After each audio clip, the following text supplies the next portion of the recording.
Amigos, o Vinícius Júnior tá chegando no seu limite. E realmente nenhum de nós que não passou por isso é capaz de entender o que esse rapaz está passando. Assisti um comentário do Luiz Teixeira que viralizou, saiu até em choquei da vida no Sport TV hoje, falando a respeito do assunto, ele com propriedade, né? Muito mais do que nós, porque se trata de um preto falando. Fez com que eu pensasse bastante, né, a respeito desse vídeo. Eu estava com vontade de gravar. Eu não tinha olhado, observado a questão das palmas como algo ruim, como ele colocou, como espetacularização do racismo, espetacularização da dor e tudo mais. Achei até que foi um ato de, olhando ali como um branco de fora, um ato da classe jornalística ali presente de apoio ao Vini, sabe? Tipo, cara, estamos contigo aqui, né? Foi assim que eu observei, mas muito legal você enxergar o lado de alguém que passou por isso a vida inteira, que continua passando, que entende esse tipo de dor.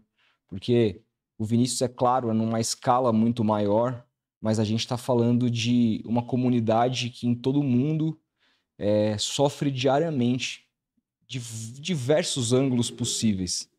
Então eu gostei muito da fala do Luiz Teixeira, e eu acho, gente, que a gente tem que discutir, assim, além das lágrimas do Vinícius, né? Porque isso é uma coisa muito particular dele, todo o entorno.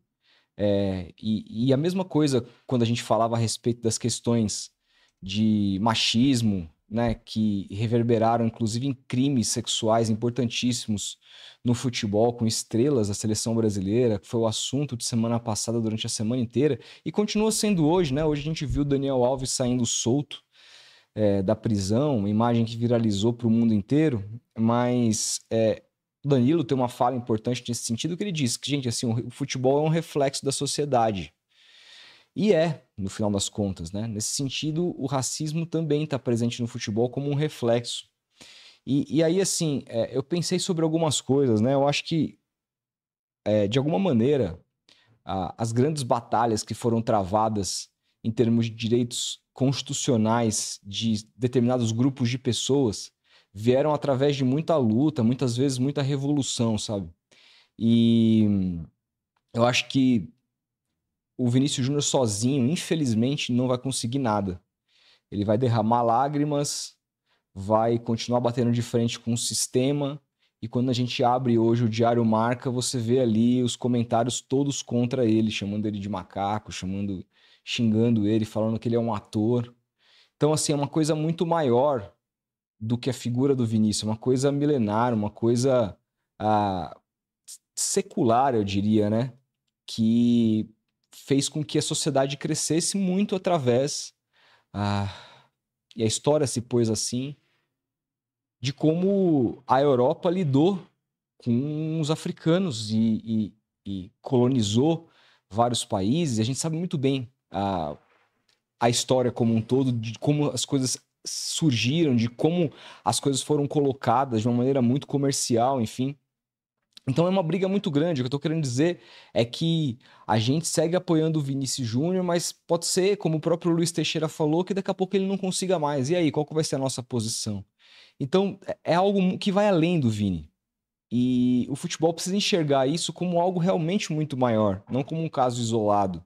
Só assim que a gente vai conseguir mudar muitas coisas, né?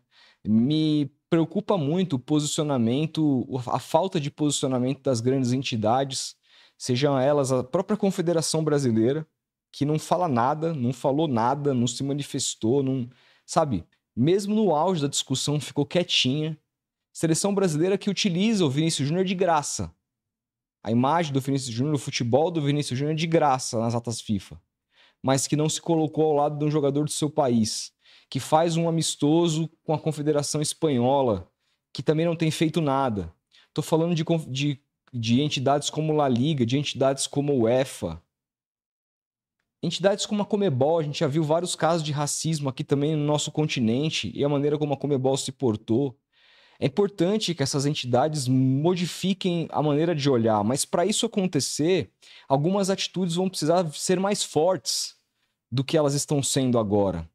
E não, a gente não pode esperar só do preto esse tipo de atitude, mas tem que ser de toda a comunidade do futebol, né?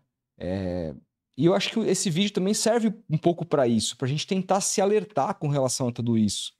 Eu sou um grande fã desses dois caras aqui. Eu uso essa camisa direto. Já fiz podcast com elas, vou mostrar para vocês. Aqui, ó. Malcolm X e o reverendo Martin Luther King. É uma camisa que divide aqui o rosto dos dois. Eu li que a Marvel se inspirou nos dois para criar Magneto e Professor Xavier. Quem não conhece a história dos dois, são dois os principais ativistas do movimento preto nos Estados Unidos, os caras mais importantes num país que é muito racista, muito racista. Eu diria que até mais que o Brasil. E a gente são caras que praticamente são a antítese um do outro, né? Enquanto o reverendo Martin Luther King sempre pregou de alguma maneira, por uma paz entre os dois povos, né? Entre todas as raças. O Martin Luther, o Malcolm X, não. O Malcolm X, ele perde a família muito criança, assassinada pela Ku Klux Klan, e ele se revolta, ele vira um anti-branco.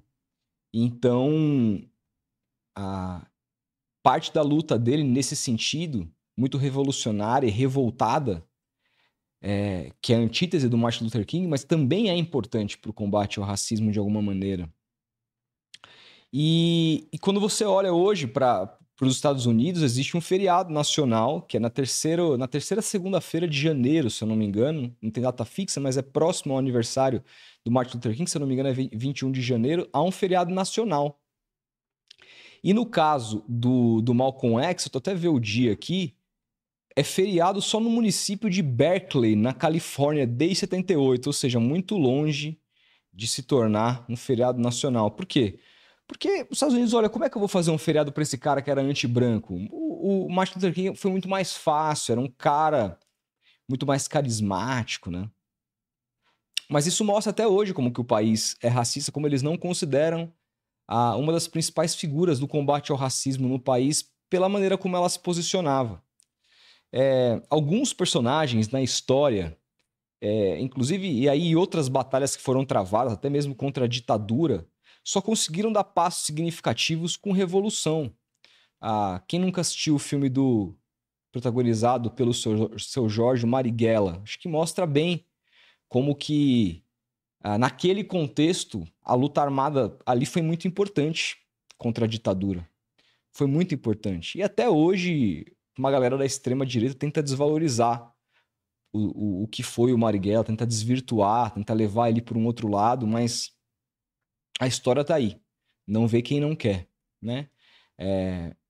A mesma coisa acontece com o próprio Malcolm X, que muita gente tenta pintar de um outro ângulo, esquecendo a história dele, o que levou ele a ter esse tipo de pensamento, e inclusive se esquecem também que em dado momento da sua vida ele muda um pouco esse mindset e que ficou permeado diante de sua dor, mas muda um pouco e ele se torna um parceiro do Martin Luther King, é morto de maneira brutal, né?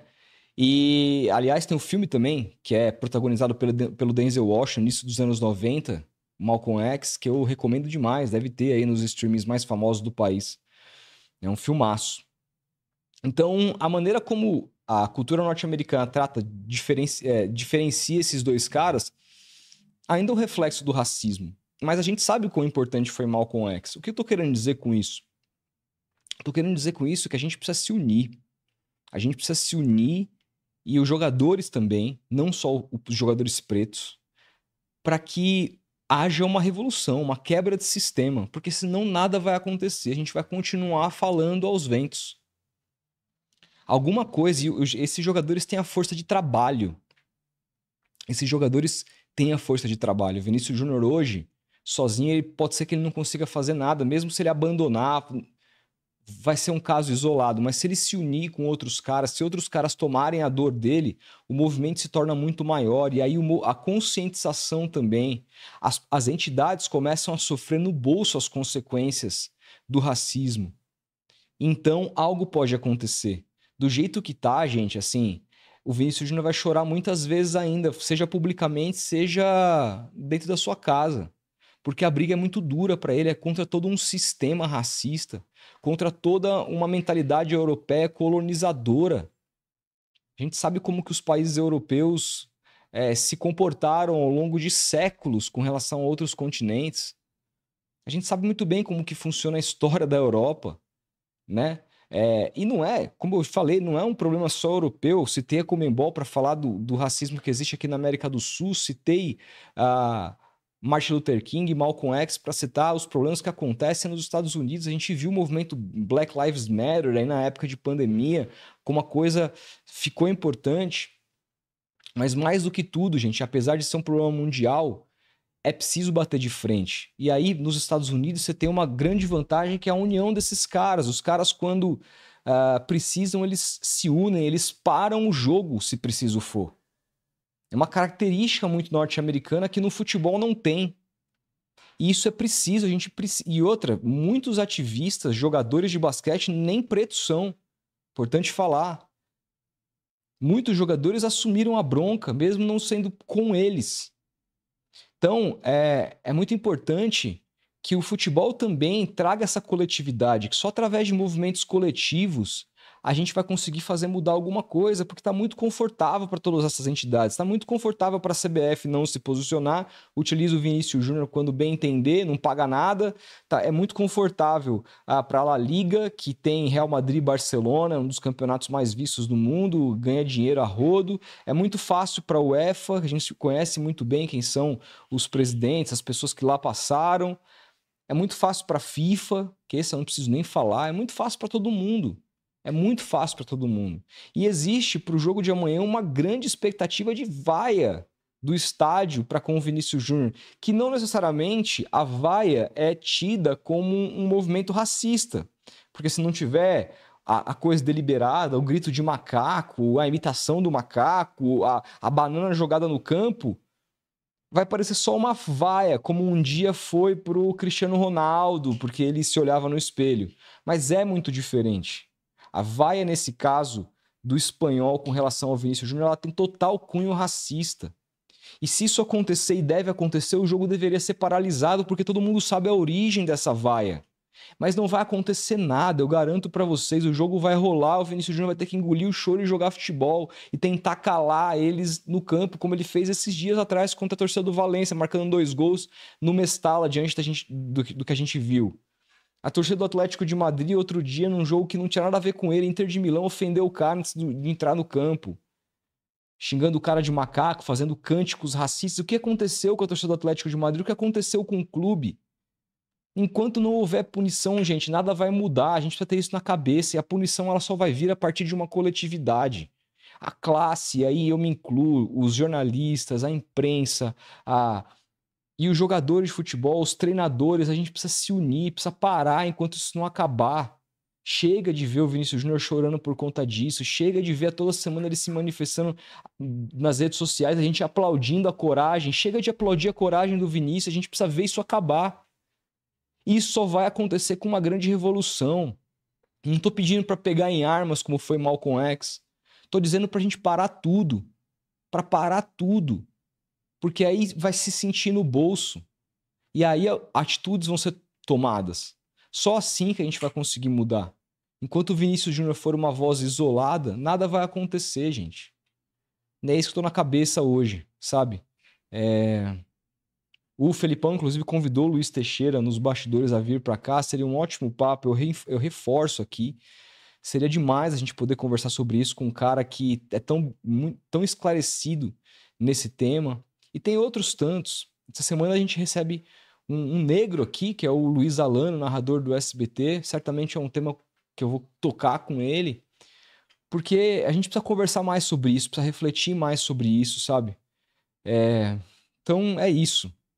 Não tem muita conclusão, mas mais do que nunca a gente precisa se unir. Enquanto a gente achar que é culpa deixa lá, esse é problema do preto, não nos diz respeito, nada vai acontecer. A gente precisa comprar essa briga junto. E, de alguma maneira, eu tô tentando comprar. Mas é difícil também. Por onde começar, com quem conversar? O meio do futebol é amplo, né? Mas assim, gente, os jogadores da seleção precisam conversar uns com os outros. Os jogadores de grande nível precisam bater um papo. Hoje tem grupo de WhatsApp, algumas coisas precisam ser resolvidas. A gente precisa se engajar, eles precisam se engajar juntos. Claro, não, eu não quero colocar, eles já estão sofrendo, eu não quero colocar eles como a causa ou como os caras que precisam fazer alguma coisa, porque eles são vítimas no final das contas. E a vítima, ela só é vítima. Ela não deveria ter que fazer nada, a justiça deveria acontecer por si só. Mas a gente sabe que não é assim que acontece. Então essa dor precisa ser canalizada e coisas concretas precisam ser feitas de maneira orquestrada, pensada, inteligente, para quebrar o monopólio dos grandes grupos, essas grandes conglomerados que estão só lucrando em cima do racismo e não fazem absolutamente nada. Hoje fui jogar uma partidinha de FIFA, era só camisetinha, você recebia lá no Ultimate Team, say no to racism, não sei o que, lá liga contra o racismo, Comebol, basta e não sei o que.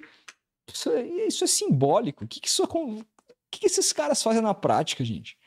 Absolutamente nada. E não vão fazer. Não vão fazer enquanto não sentirem no bolso. Então é isso, essa é a minha reflexão que eu tento levantar aqui hoje a partir do choro do Vini Júnior. E chorei junto, porque é difícil mesmo. É realmente difícil. Mas é isso, gente.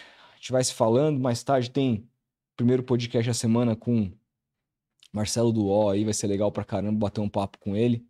Eu espero, conto com a presença de todo mundo, beleza? Grande abraço e até a próxima.